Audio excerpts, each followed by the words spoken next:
Hello, Ami here. എല്ലാവരും സുഖമായിരിക്കുന്നോ?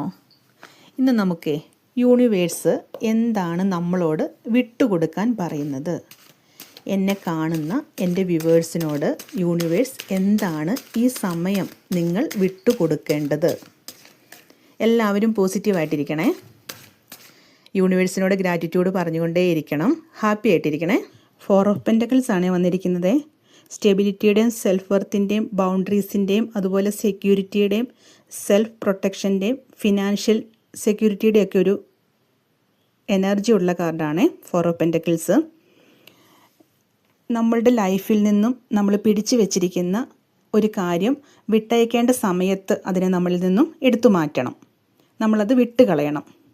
അത് ചിലപ്പോൾ ഒരു പെയിൻ ആയിരിക്കാം, അല്ലെങ്കിൽ ഒരു റിലേഷനായിരിക്കാം, അതുമല്ലെങ്കിൽ പണത്തെക്കുറിച്ചുള്ള ഭയമായിരിക്കാം. എല്ലാം നിയന്ത്രിക്കണം, അല്ലെങ്കിൽ എൻ്റെ കൺട്രോളിൽ നിർത്തണം എന്നുള്ള ഒരു ശീലമൊക്കെ ഉള്ളവരാണെങ്കിൽ അതിനെയൊക്കെ വിട്ടയച്ചിട്ട് ഓപ്പണപ്പ് ആവാനാണ് യൂണിവേഴ്സ് ഇന്ന് നിങ്ങളോട് പറയുന്നത്. അതുപോലെ തന്നെ പൈസയൊക്കെ അനാവശ്യ ചിലവ് ചെയ്യുന്നവരാണെങ്കിൽ നിങ്ങൾ ഫിനാൻഷ്യൽ സെക്യൂരിറ്റി ബിൽഡപ്പ് ചെയ്യണം. അധിക ചിലവുകളെ നിയന്ത്രിക്കണം.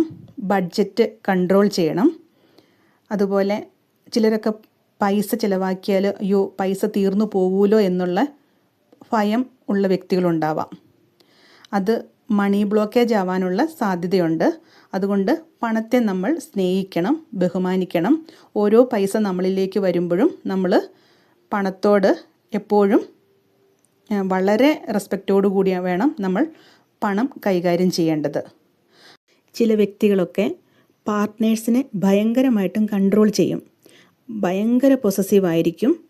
അതുപോലെ അവർക്ക് വിട്ടുകൊടുക്കാനുള്ളൊരു ഭയം ഉണ്ടാവും. എൻ്റെ കൺട്രോളിൽ തന്നെ ആയിരിക്കണം പാർട്ട്നേഴ്സ് നിൽക്കേണ്ടത്, എൻ്റെ പരിധിക്കുള്ളിൽ തന്നെ നീ നിൽക്കണം എന്നൊക്കെയുള്ള ഒരു പൊസസീവായിട്ടുള്ള വ്യക്തികളൊക്കെ ഉണ്ടെങ്കിൽ അവരോടൊക്കെ ഇന്ന് യൂണിവേഴ്സ് പറയുന്നത് നിങ്ങൾ ഓപ്പണപ്പ് ആവണം, നിങ്ങൾ വിട്ടുകൊടുക്കാനായിട്ട് പഠിക്കണമെന്നാണ് പറയുന്നത്.